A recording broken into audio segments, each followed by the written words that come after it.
很多的一些人的德性人格的成长来讲，其实它不是差虑的，而是自律的，而是自律来自于自觉。我觉得在这样的一个认知的角度当中来讲，其实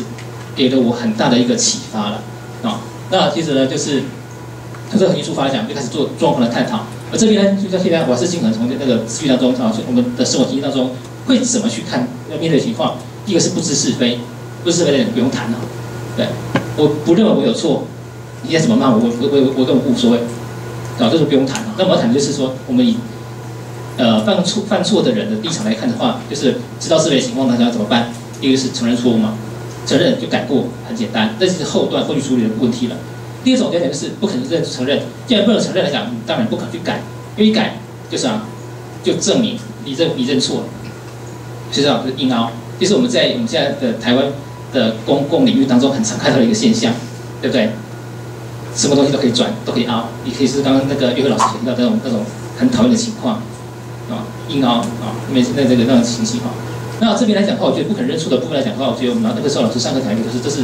不愿意否定自己是人民之长。这种东西来讲，我觉得它很贴近我们的一种生命的情境。就是说，其实每个人都不愿意被否定，啊，自己否定自己是一个层面，另外是别人否定你，其实这都是很难堪的感觉。人要怎么去面对这样的难堪？其实我觉得理性的认知它是很重要的。所以我们那个东西讲，就是说。不肯承认来讲的话，就是有时候我们对一些人来讲，他坚持不肯认错来讲，是有一点点。其实对犯错者本身来讲，有一点同情的了解来讲，事实上是给他一些改善的空间跟契机。那个空间要给。这里来讲，是我自己本身在教师的生涯当中的一个体会，就是说，有时候我会觉得我宁可被学生欺负，被学生欺骗，因为你如果在学生犯错的时候来讲，你当场点破让他很难堪，那么你跟他之间的关系就断了。你不太可能，不太有机会去影响他或改变他。可是你让他在你可承担的范围之内，让他那个贪一点小便宜，可是事实上久而久之来讲，他可以感受到老师对你的善意的时候，这其实是一个讲白点就是讲实际一点叫做放长线钓大鱼了。但是我觉得就我们的伦理的角度来看，我觉得就是说，其实我对人格的感召力是相信的，虽然它不可能有普遍，就是说。对每个人都一体适用，可是对某些人来讲的话，这个影响力是存在的啊。那这样的话，在这样的一个分析之后来讲的话，那我们就继续往下看啊。就这种综合探讨当中来讲，该怎么去做？那我是从第二部分来谈，第二部分先讲起，因为它会连到我们的第一章，过而不改视为过矣，所以我在讲述当中是把它倒过来的，先讲第二种，再讲第一种。那这部分来讲哈，第一个就是否认跟不改是过错，讲 DNA， 这次是玩文字游戏了，只是让学生来讲用比较现在的一些用词当中去了解到。对他其实我提醒一点，就是这东西是人本身的一种防卫机制，一种本能。啊，那这样子东西来讲，那我这样的东西来讲，其实我们要去克服它。啊，那如果说我们单纯不承认，如还有小可怕是为了隐饰过错，犯了更多的错，就像我们课本本身所讲的，为了说一个谎，用更多的谎去圆，其实它是一个连锁反应，问题会越来越大，你自己本身的过错就越来越多哈。所以为了一个错，犯了一个错去解决一个错，那其实是就像借高利贷一样啊，到时候真的是你会到后来变成无路可退，就这样的情况哈。那接着就是看一下下一个就是认错改过的部分来讲，这边来讲我是重点是放在见跟的部分。好，那见的部分来讲的话，事实上我要带领学生去面对一点，就是说过错的暴露本身来讲是一个改善的契机啦。而且第一个就是它第一点就是说，我们犯错来讲会有羞耻感、愧耻感。可是羞耻愧耻感来讲，我们不要摆错对象，你应该是对你犯错本身在德性上的亏欠而感到羞愧。而不是因为后来垮掉就更小。如果你在的是别人的眼光的时候，那么你的处理后端的处理来讲的话，就会是一个掩饰的情况。那其实就是这其实不太好。可是当我们愿意肯定去认真去承认他的过错的时候，那其实怎么样？我们才有办法去正视它。唯有正视问题，才能解决问题。我觉得有时候我就觉得说，跟学生讲一大堆的，不如提醒他一些重要的一些人生原则比较重要哈。那第二个。暴露过错是改善的契机，所以我们在现在上要欢喜接受。我也举了一个直路过德喜，即使后来待会王老师他也会提到类似的例子，这是在孟子里面的东西哈。那第三个来讲，改过之后改过是认错之后的顺势而为，啊，基本上你愿意认错来讲，接下来实际上最重要的一关你们过了，后端来讲就比较容易了哈。所以说，当你已经改变了、改过了，那么其实在众人心，大多数我不敢话讲全的哈，因为学生命题很恐怖，想说大多数人的心目中来讲的话。就是这个过错放下哈，大家对你来讲会改观，会改观。但是你是否是要因为为了人间养志而去改错？其实也不对。改错本身让你自己本身的德性可能更圆满、更向上提升来讲，你已经达到你的目的了。这个东西别人眼光那叫附加价值。我一直跟学生强调这个观念哈，千万不要让手段变成目的。一旦手段变成目的，其实你德性修养就会异化。这是对道的一个很大的一个摧毁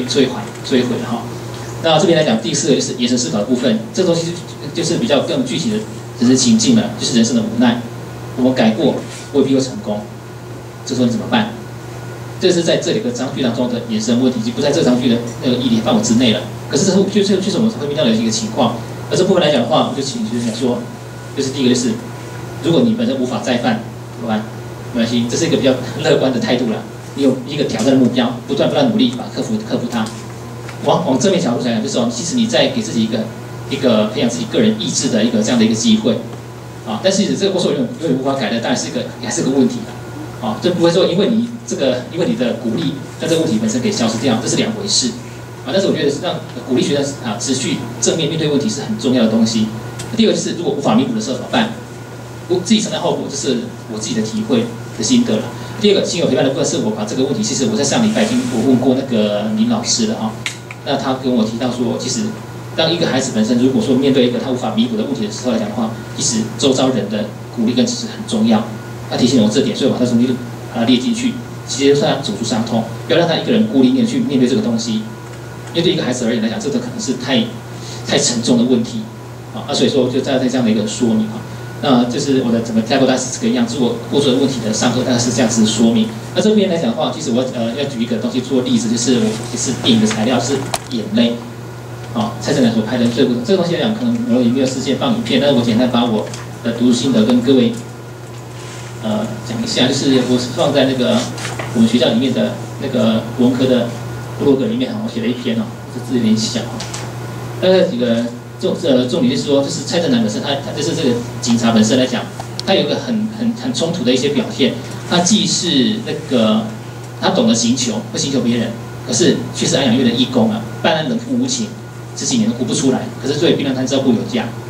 啊，这些东西就是一些线索。到最后来讲，后面那渐渐的就带出一个重点是，原来什么？他为了赎罪，他当时曾经为了应付上级不安的压力，他去陷害了一个吸毒者，而这些人来讲被世人视为人渣，陷害无辜，所以他有受到良心的谴责，以至于他是有一些什么那种赎罪的一些行为。这些行为本身来讲的话，让他自己进一步影响到他的家庭生活，而他本身来讲，他也甘之如饴。说甘之如饴来讲就有点奇怪，其实他始终处在那种良心的那种谴责当中哈。而这边来讲，这是我进一步的一个思考，就是他本身其实是甘愿受苦的啊，因为他本身来讲哈，当一次错误的政治行政治叫后人亡，他只有什么资格享受正常的价值来偏向啊？可是我觉得这个东西来讲，我有进一步的思考，就是说，即使就是说报复就是说警察用身体的痛苦让自己稍感心啊，不代表良心的枷锁全然卸下啊。而且报复这件事情应该有个停损点，尤其是以制造不幸的方式来报复不幸，这是一些延伸思考的部分啊。那这边来讲，后面是我的上课当中的一个对照部分，就是说，其实我觉得知过、认过跟改过三方，其实认过是最难，因为什么？这东西来讲，你要面对的是自我否定的问题，而很多人来讲，其实最难过的是这一关。改过的部分来讲，你付出的代价再多再大，其实那只是什么？所以我上文主持因为所讲的顺势而为。只顺势而已，你能做多少就做多少而已了哈。那这个东西来讲的话，这个东西我真的是在班上有办过投票，结果说认为改过最难是1票，认为认过是1票，知过的没有。他觉得基本上他们有时候这种问题有点大，他们也不敢轻易的去把自己意见表达出来。但事实上，我觉得这3种当中认过是最难，因为他接到人的一些心理上的一个，我觉得是自我实现，既然是一个人真正很重要的价值的话，相对而言，自我否定来讲是一个最大的痛苦。啊，这是我的小小的一个心得哈，跟各位分享，谢谢各位。